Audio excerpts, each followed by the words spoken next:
अस्सलाम वालेकुम guys, I hope सब लोग ठीक हो गए। Welcome to back AN2 story. आज मैं आप लोगों के साथ एक बहरी जहाज़ को डिस्कस करने जा रही हूँ जो साहिल के साथ टकरा कर डूब गया था।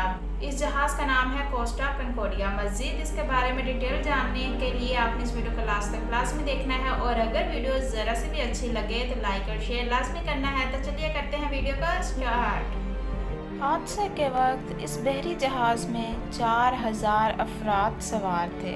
कोस्टा कंकोडिया नामी इस दुहिकल क्रॉस बहरी जहाज़ को गिग्लियो नामी जजीरे पर हादसा पेश आया था। मुकामी सतह पर सिक्योरिटी के एक आला एहलकार जेसेपी लेनार्डी ने खबर रिसा अदारे AFP को बताया। 3 अमवात की तस्दीक की जा सकती है। इससे पहले हलाकतों की तादाद 6 बताई गई थी। इन्होंने कहा है कि जैसे ही हादसा पेश आया तो बहरी जहाज़ में खौफ व हरास फैल गया था। अमदादी टीमों के सरबराह ने बताया है कि अभी तक ये नहीं मालूम कि कितने लोग लापता हैं। इनके मुताबिक जब तक महफूज मुकामात तक मुंतकिल किए जाने वालों की गिनती मुकम्मल नहीं हो जाती, इस बारे में कोई बयान जारी नहीं किया जा सकता। लेकिन इतला के मुताबिक अभी तक 14 अफराद लापता हैं। इस अमदादी ऑपरेशन में 50 अफराद को हेलीकॉप्टर के ज़रिए निकाला गया था। जुमे की शाम ये क्रॉस रेत और मट्टी के टेलों से टकरा कर इनमें धंस गया था। अफरा तफरी के आलम में कई लोगों ने जहाज़ से छलांग लगा दी। क्रॉस में सवार एक मुसाफिर मारा पारमिगानी ने मुकामी ज़राए अबलाग को बताया। हादसे के बाद जहाज़ में खौफ व हरास फैल गया था।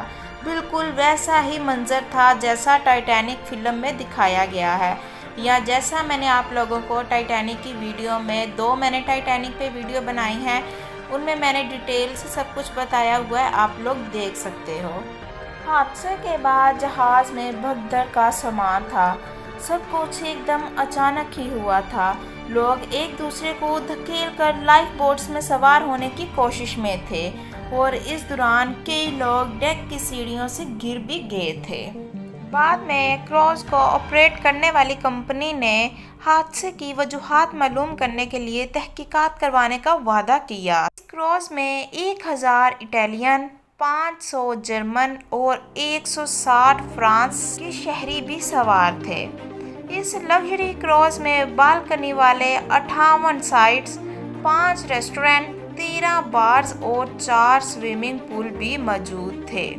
इसका मुकाबला टाइटैनिक जहाज़ के साथ किया जाता है जो एक आइसबर्ग से टकरा कर हादसे का शिकार हुआ था, और इसमें 1000 से ज़्यादा लोग मारे गए थे। लेकिन इन दोनों में फ़र्क क्या था वो मैं आप लोगों को अगली वीडियो में बताऊंगी कि इन दोनों में फ़र्क क्या था, आखिर इसे टाइटैनिक के साथ क्यों कंपेयर किया जाता है। तो गाइज़, आज की थी ये वीडियो। आई होप कि आप लोगों को अच्छी लगी होगी। चलिए मिलते हैं अब नेक्स्ट वीडियो में, तब के लिए अल्लाह हाफिज़।